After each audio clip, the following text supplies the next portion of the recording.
नहीं मैं अब तुम्हारे ख्यालों में हूँ, मैं सवालों में हूँ, मैं जवाब में हूँ. Juda Farruh aka mavzuda bugun qo'shiq aytib ovqat qilyapti. Keyin Farruh akam ko'rdingizmi? Yo'q. Pastda qo'shiq aytib ovqat qilyapti. Rostdanmi? Ha, yurdilarda ko'ramiz. Ha, oynadan qara, oynadan.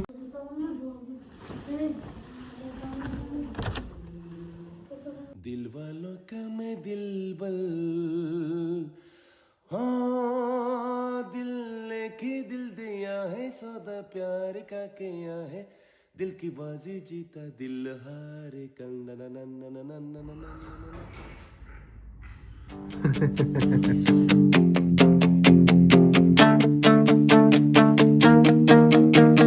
Nega odamlar o'zlari yotib olib hind filmlarini tomosha qilishadi? Muncha ko'p indiyskiy kino ko'rasan deb qo'yishadi. ना जाने मेरे दिल को क्या हो गया. Bollywood aktyorlarni qaysilarini tillarini ko'proq ko'rasiz? अभी हो गया.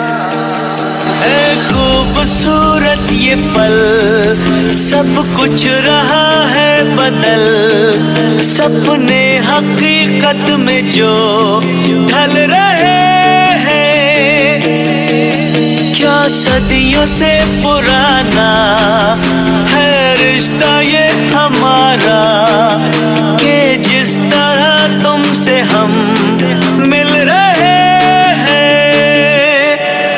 Bollivud qiroli Shohruh haqida qisqacha bir ma'lumot.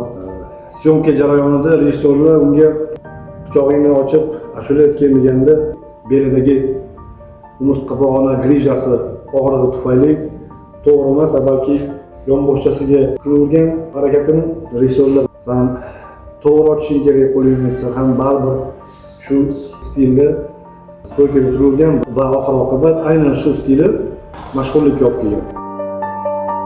Ba'zan hayot bergan og'riq, sinov va qiyinchiliklar aslida baxtsizlikmi, ichiga yashirilgan bir xayr va hikmatmi, uni darhol anglay olmaymiz. Shohruxxon o'zi ziyoli oilada dunyoga kelgan. Otasi katta siyosatchi bo'lgan, onasi Oksford universitetini bitirgan.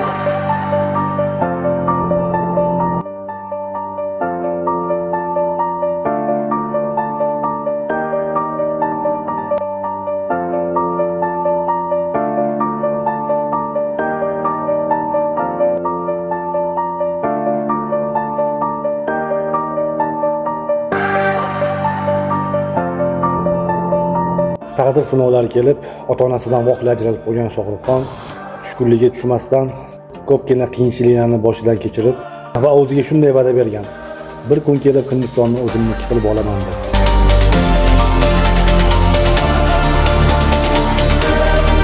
Vaqtlar o'tib, u Hindistonni emas, balki Hindiston uni o'ziniki qilib oldi. Nafaqat Hindiston, butun dunyo uni o'ziniki qilib oldi desam adashmagan bo'laman.